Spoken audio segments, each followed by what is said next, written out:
电动车越来越多，但维修的人到底够不够呢？这个正是大马电动车热潮背后的新问题。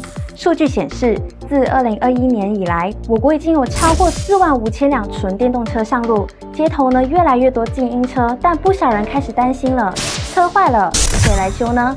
业内人士指出，电动车结构与传统汽车完全不同，高压电池、电控系统和软件诊断都需要专业的技术。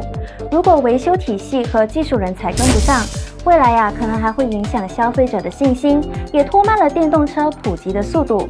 与此同时，全国电动车充电站已超过4000个，但近80%集中在吉隆坡、雪兰莪、柔佛和槟城。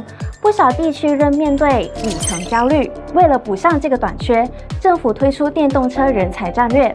国家技职教育理事会计划在2030年前培养约29000名电动车专业维修员。从维修、电池诊断到充电设备维护，政府希望通过系统培训，让人才跟上行业发展，也为大马迈向绿色交通时代做好准备。